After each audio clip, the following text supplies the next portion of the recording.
I love going on a road trip and stopping at those beautiful bakeries for scrolls. They look like little snails and they're delicious because they come in many different varieties, from good old classic cinnamon to jam scrolls. And that's what I'm going to be making, delicious jam scrolls with some sour cream. Now the dough recipe that I have is really easy to follow. 500 grams of plain flour, and when you're making a dough like this, it's a good idea to use a plain flour that's strong and high protein. It's fantastic to make pizzas and breads and doughs just like this for our little scrolls. So 500 grams of plain flour. For some sweetness, some caster sugar. And whenever baking, a pinch of salt. And then I'm just going to combine the dry ingredients together first. It's just very quickly. And then we can start adding the wet ingredients. Now, when you're making bread like this, you need some yeast. So I've got 2 7-gram sachets, so 14 grams of dried instant yeast, along with some warm water. And I always like to feed it with a little bit of flour. This is going to activate the yeast. Now, in order for this to activate, you need to leave it in a warm spot in the kitchen. If it's too cold, it won't grow. So nice warm spot. And then when it starts to look like this, when it starts to bubble away, then you know it's ready. So this takes about 15 minutes. Now I'll place this into our dry ingredients. Now I'll add a little bit of olive oil, 2.5 tablespoons. Lid can go on now. And I'll knead this for about 10 minutes. I'm kneading it in my food processor because I'm a bit lazy, but by all means, you can do this by hand. Ideally, we're looking for a really sticky, bouncy dough. So once that's done, we're going to place it into a bowl. I'm just going to add a little bit of olive oil to the base of the bowl, just so it doesn't stick. I'll cover it with a little bit of Glad wrap. And then we want to place this into a warm spot. This dough is going to prove for about 1 hour or until it doubles in size.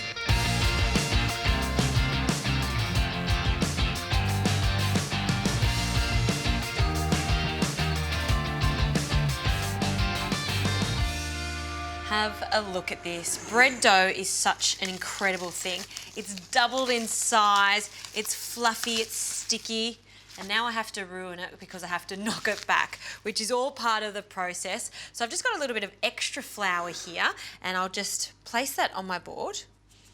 And then also just put a little bit of flour on your hands just to give you a bit of grip. And then we'll take our dough out of the bowl. You can see it comes out nice and easily because we added that extra olive oil. And now we're just going to just very lightly knead it.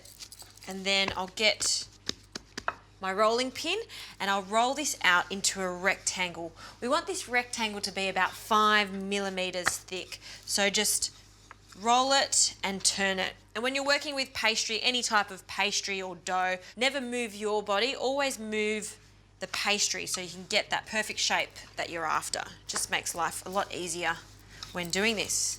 That looks pretty good. Now for the fun part, which is getting the fillings ready. A combination of sour cream and some spices. So about 200 milliliters of sour cream. You can also use creme fraiche for this. And I'll just spice it with some cardamom and some cinnamon. Mix that up.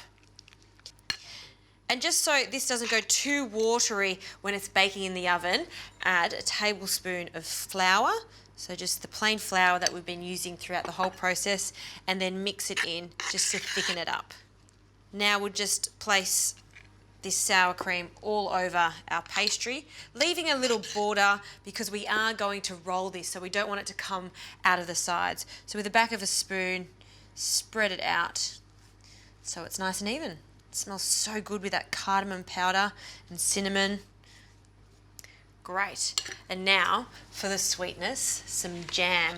Raspberry jam, you use whatever jam you like. I love this combination of the sour cream and the raspberries. I think it works nicely together. Use a good quality jam for this and dollop this around. You don't need to spread it around. I kind of like those little pockets of raspberry jam throughout. Being a little bit rough with it. It doesn't have to be perfect. So dollop that all over the cream. And now I'll put a little bit of flour on my hands. And now I'll roll this like a sausage roll or a Swiss roll. And I'm being quite loose with it. I don't want it to be too tight. Fabulous. Now we need to cut these into individual scrolls. Again, a little bit of flour just so nothing sticks. Just pop that onto our knife. And then we want them to be even. So we'll cut straight down the center and then in half again. And then if the knife gets a little bit dirty, just put a little bit more of that flour, wiping it off. Now I'll cut them in half one more time.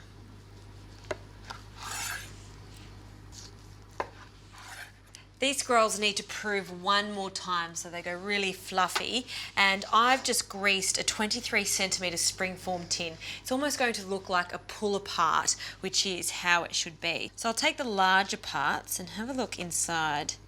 Look how yummy that looks with all that jam and that cream. This is just such a great recipe. And we'll pop that into our tin. We'll just follow the tin around with the scrolls, allowing them to touch sides because we want them to almost stick when they're baking in the oven. And a few more just to squish in there. And the last one can go in the center. Perfect. These will now sit here for another 25 to 30 minutes or until they double in size again. Then I'll just place a little bit of olive oil on top and bake them in the oven, 180 degrees for about 35 minutes.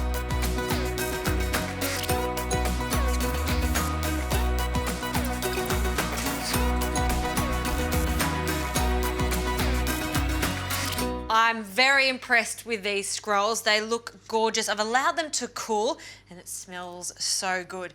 So let it cool to room temperature before you take the collar off the springform tin. So I'll carefully take that off. Ooh, looks great.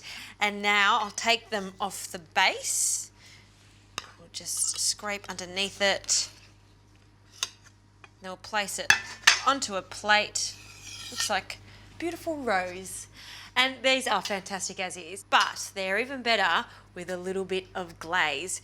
In this bowl is some icing sugar, and just to reiterate those spices that we used in the cream, some cardamom, a pinch, and a pinch of cinnamon, because scrolls and cinnamon, well, they have to go together, of course. And then just to bring this together, a little bit of milk, and we'll just slowly mix it. You really only need a small amount of milk because the icing sugar absorbs this moisture quite easily. So you just pour some in, bring in the sides so we don't get any lumps, and then keep mixing it in. And reserve some of the milk. By reserving some of the milk, we'll see if it needs a little bit more or a little bit less. Nothing worse than adding too much at the beginning and then it'll be too liquidy. So this is looking pretty good. It's getting quite glossy. And I'll add just the smallest smidgen more. And you know your icing is the perfect consistency when you can draw a line on the surface, just like that. All right, let's crown these gorgeous scrolls. I'm going to drizzle this over the top. Ooh. It's such a pleasure doing this last little bit. Perfect, all done. Cinnamon scrolls are delicious. Cinnamon scrolls with sour cream and raspberry jam, even better. All right, let's dig into these cluster of scrolls and just pull them apart. Woohoo! I'm in heaven right now. They're still just a little bit warm.